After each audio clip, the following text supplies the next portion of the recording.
So tonight I am back racing on Zwift and it's going to be a brutal one. This race finishes with the absolute VO2 max watt per kilo test, that is the Volcano KOM. And I'm sure it's really going to push me to my limits. If a couple of weeks ago you watched my Pogacar challenge video, if you didn't, go watch it now, you'll know I tried to hold Pogacar's long climbing pace, which for my weight was around 430 watts for as long as I possibly could.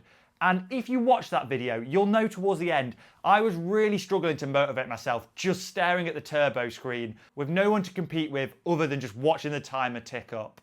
So I thought, in order to really get everything out of the tank in a full-on VO2 max effort, what better way at this time of year to do it than Zwift racing? So I've specifically picked this Zwift race because I know that final climb I'm going to have to give every single what I've got to be in with a chance of winning. So yeah, a new approach to getting the maximum out of my VO2 max power, an A-grade Zwift race, up a brutal climb, and turn myself absolutely inside out. No strategy, no pacing, just go full gas all the way to the line. So yeah, I've thrown my kit on, the turbo's ready to go, let's get started.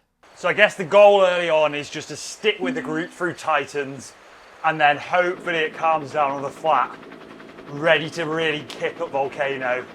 I just don't want to get caught behind any splits going through Titans really. 5, 4, 3, 2, 1, and here we go. Let's see how this is going to hurt. Oh, and it's one of these mixed cat races, right, okay. This is definitely going to be one I want to stay at the front for. I never get though why people surge so hard off the line in Zwift races. It always seems like it doesn't really matter. Sort of do threshold power, but you don't need to be sprinting off the line.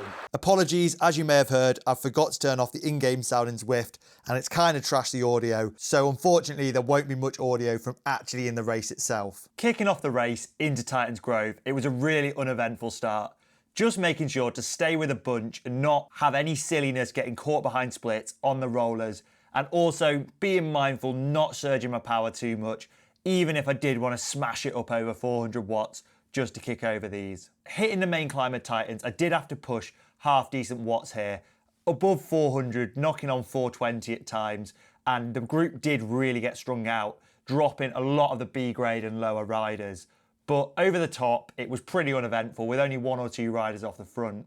I was quite surprised that people were attacking this early, given the long flat stretch to come, but I guess if they managed to pull out a decent group, it would have been worth it. As we saw, this guy just sat up right here. Rolling down Titans over more rollers, that's the theme with Titans Grove, isn't it? But yeah, again, more of the same, just staying mindful and alert at the front of the pack so I don't get caught behind any silly splits. But once we were off Titans, we were down onto the flat section where we'd have about 10k of flat where I could really rest my legs up and recover in time for that final punch. The beauty about climbing as well is it takes a little bit of the tactics out of the race. Small gaps opening up, far easier to close uphill than they are on the flat. And yeah, fortunately, as you can see by the wattage, I could sit in really nice and chill here. A little bit more power needed up the climb, but other than that, nothing serious. But then something caught me off guard. What? People sprinting? As we were approaching the sprint point, loads of riders started absolutely launching their sprints. And now, I hadn't read the race description beforehand, but it seems to be part of some league where there's sprint points on offer. So yeah, there were riders full gas going for it. I'm used to Zwift races, you just ride across the line and hope you get a feather power up, which in this occasion, unfortunately I didn't, which is a bit of a shame. Yeah, there must have been a sprint preem or something. Who knows? Maybe I should read the race descriptions, really. But yeah, rolling down towards the base of the volcano. It did get a bit strung out, but fortunately no splits stuck.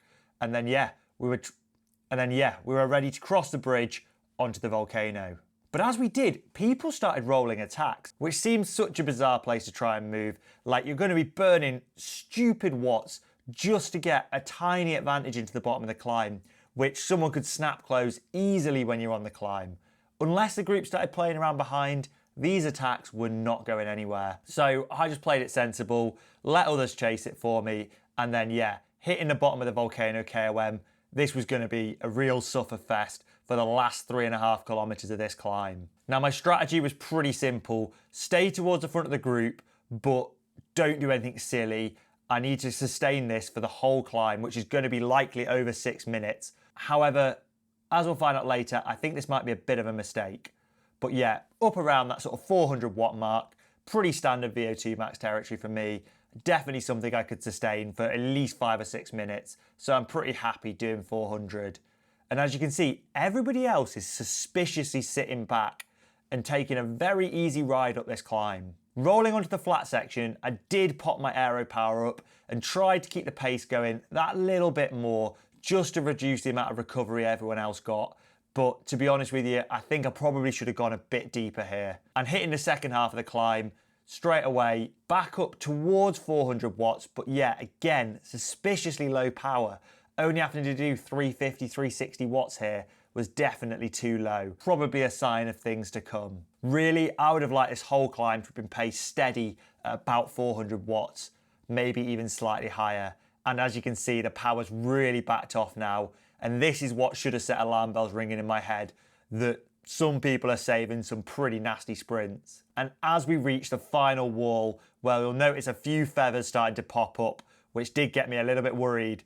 And then all of a sudden, the red numbers start appearing on the screen and 6 riders absolutely teleport away from me, pushing 11, 12 watts per kilo at times. And yeah, there's nothing I can do. My wimpy 7 watts per kilo was not enough to be chasing them down. And look how much of a gap they got on me by the top. That was ridiculous. They probably put at least 10 seconds into me there.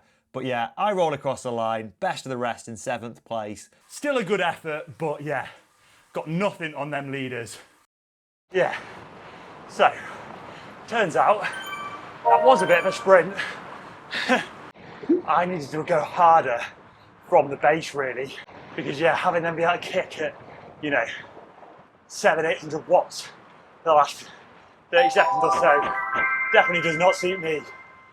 I needed the climb to be like 450 the whole way up, but oh well, live and learn, hey. So the results are in. I was, in the end, 7th out of the 17 riders that started in A-cat, which, to be honest with you, isn't a terrible performance, even though I think I could have probably gone a fair bit better. But oh my God, them guys absolutely launched a ridiculous attack up that final climb. I had no business staying with that. I think I even saw 12 watts per kilo at times, which, yeah, absolutely crazy stuff, considering we hadn't gone dead slow into the climb beforehand. But what sort of power did I manage? Well, I managed 373 watts for the 6.5 minutes it took me to get up the Volcano KOM. Now, I know for a fact I can push more power than that. And as you saw at the top, like, I was tired and it was a hard effort, but I wasn't completely maxed out. And I think part of that comes from just sitting and playing it too passive at the start. Maybe if I'd have gone harder and really paced from the bottom to try and get that average power up as much as possible, then the other riders wouldn't have had such a sprint right at the top. But like, if they're pushing 12 watts per kilo for knocking on 30 seconds after an effort that long, that's pretty ridiculous. Just after the race, I had a look on Zwift Power as well, and like their weights, they're all over 70 kilos, all 6 of them riders that teleported ahead of me. So yeah, I don't think I had any business staying with them, unfortunately. But let me know in the comments, do you think if I'd have played that a little bit more strategic and paced from the bottom, would I have had any better chance at a decent result? I don't race on Zwift loads, so I'm not the best tactically. So yeah, any advice is much appreciated when it comes to Zwift racing. But I hope you really enjoyed this video. And if you're not already, get yourself subscribed so you don't miss the next video, and consider channel membership if you want to get early access to more videos like this one. But until the next one, I'll see you all soon.